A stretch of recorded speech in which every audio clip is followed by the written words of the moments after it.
50 KG চাউলৰ বস্তা ভগৱানে মোক দাংবা ক্ষমতা দিছে, কিন্তু ভগৱানে মোক কিনবা ক্ষমতা দিয়া নাই। কিন্তু তেওঁক কিনবা ক্ষমতা দিছে ভগৱানে, কিন্তু দাংবাৰ কাৰণে ক্ষমতা দিয়া নাই। এয়ে হ'ল দুনিয়া। তাৰপাছত লৈ আহিলোঁ মই আজি টাইলছ গাড়ীত, মানে অলপ টাইলছ লৈ আহিলোঁ।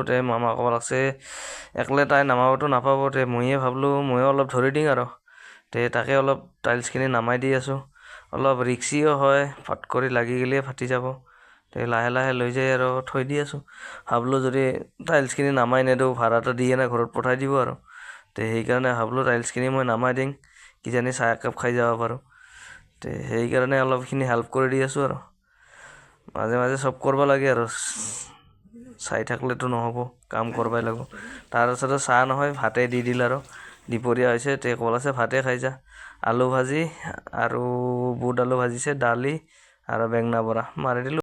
চাব মই ক'ত আছোঁ চা, এই যে জাগা এনেকা ধুনীয়া চাৰিওফালে চানা চব, মানে চাহপাতৰ গছবিলাক বৰ্তমান কাটিছে। যিমান দূৰ লৈ চাওক, কিমান দূৰ চাব চাওক, এই যে চাহপাত চব, মানে এইবিলাক চাহপাতৰ গাছ। এইবিলাক কি কৰিছে, চবখিনি পাতবিলাক মানে কাটি দিছে। সেই নতুন পখালি আৰু আহিব চাওক না, আল্টিমেট লাগছে বে, মজা। বহুত ডাঙৰ এৰিয়া, কিন্তু এইটো বহুত ডাঙৰ এৰিয়া।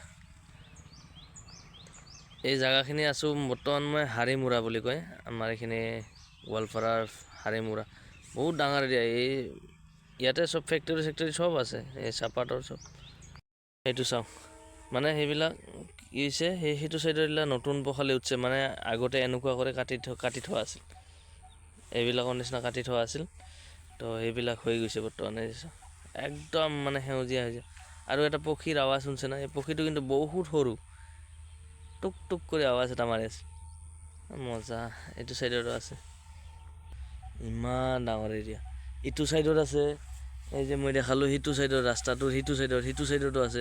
মই ইটো চাইডেদি আৰু এই গছবিলাক কিয় দিয়ে আপোনালোকে ক'বচোন। এই গছত যে হালধীয়া মানে এই যে এইবিলাক দিয়া থাকে, এই পক্ষীটো দেখা পালে ভাল আছিল। পক্ষীটো ক'ত কান্দে, মানে কিবা ৰাতি কান্দলে কিবা বেলেগ এটা ফিলিং এটা আহে চাবচোন, বেলেগ এক ধ্যানে শুনবচোন।